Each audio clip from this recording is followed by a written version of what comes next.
So quick overview on Novonix. Company I did once own. Bought them back when I just got back in the stock market after years away.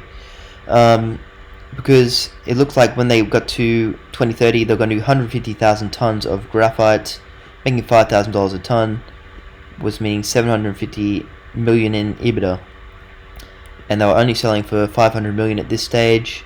They're actually almost back near there with more cash now, so similar value. So yeah, they're slow to move. They're going to 150,000 tons per year in 2030, but right now they're only at 10,000 and going to 30,000, so it's quite slow to go there, many years away. I'd say it's pretty undervalued now, but not by much. This is line investing. This is a company going to this trajectory. I'd say they're about here, like that's the line of fair value. They're probably just under it, but not worth buying. If they went dip down like this, that would probably be a definite buy, which would be about $1 or 50 cents. That would be ridiculously low. And as you know here, this was ridiculously high. I thought around here somewhere. This must have been hyped up. Take in mind, this company can become the next CATL. They know how to test test batteries to real small percentages. This is Jeff Dahn who works with them.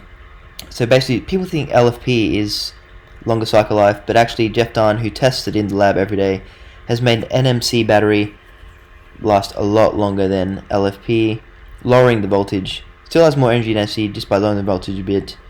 So basically, in a nutshell, what he does to test this thing, he has a tester. The tester is like a really small decimal place, and then he heats it up. So when he's charging, discharging, he's doing that at 70 degrees, which accelerates the bad reactions in the battery.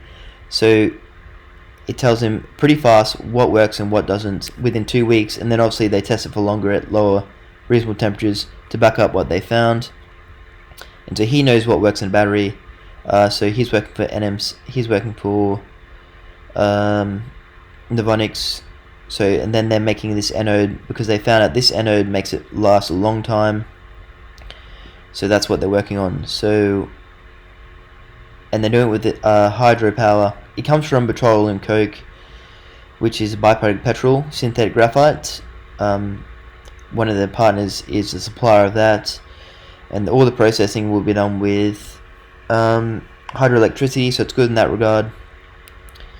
So that's Novonix. So yeah, they could be 2030 making this much per year, which means they'll be valued a lot more than they are now. That there is a long way away, pretty fair value now.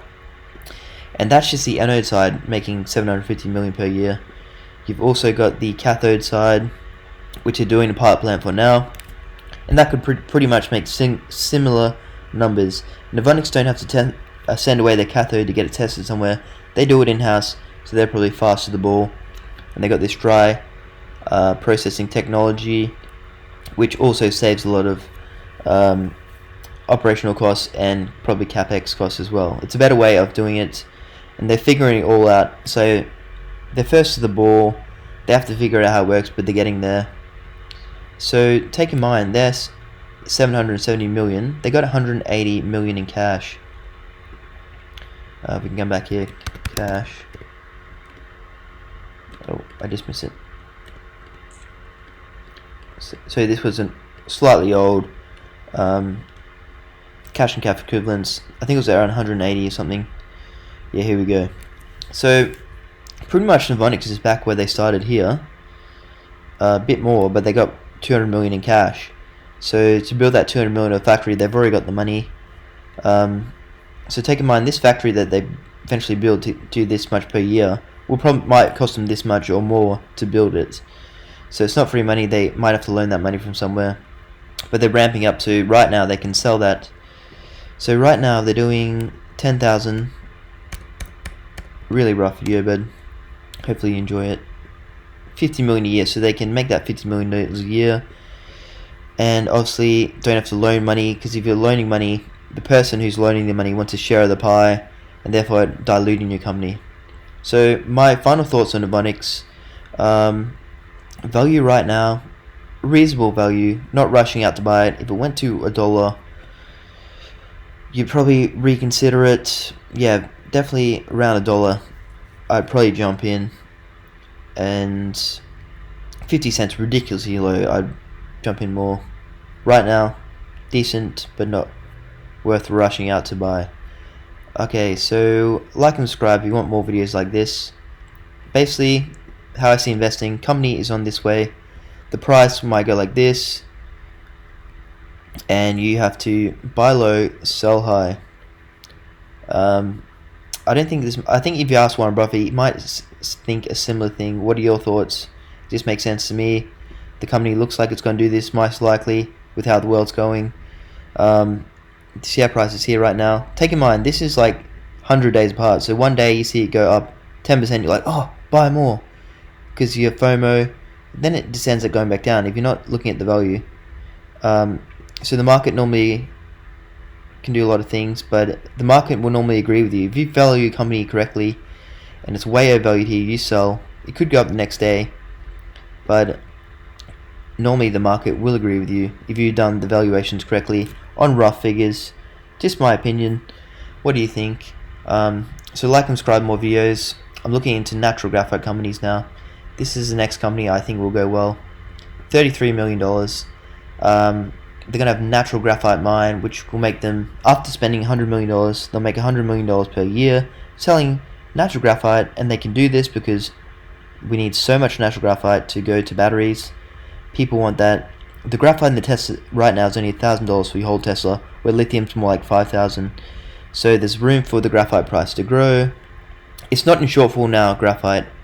There's plenty around, but 2026 there's going to be probably the shortfall will begin. I think it's beginning now, meaning this company will drill out its resources. It's got a natural graphite. You need to have a better resource than the next guy in a better location. This company, I got videos with them, they have it. So this company, go back to my line here, I see them, they're at the bottom here, they're right here, meaning they need to do more work, but also the price is good. So that's in a nutshell ITM. WRL1, company I just sold out of. I sold out and it went up even more today. So where are they on the line in my opinion? So their line is, they're about here. I'd say they're about here, to be honest. High, they're going up here. Looks likely they're going to go up here, but right now they're here. So once that FOMO wears away, I might drizzle back down. Take GL1 for example. I knew they would peak here. I knew they'd come back up, but in the meantime, dolling around till they go further and further. Yeah, so take in mind, you get a green day, you might rush out to buy the shares, and the next day it goes down, you're like, damn it, shares aren't good today. So that's my opinion. Like and subscribe, and see you in the next video.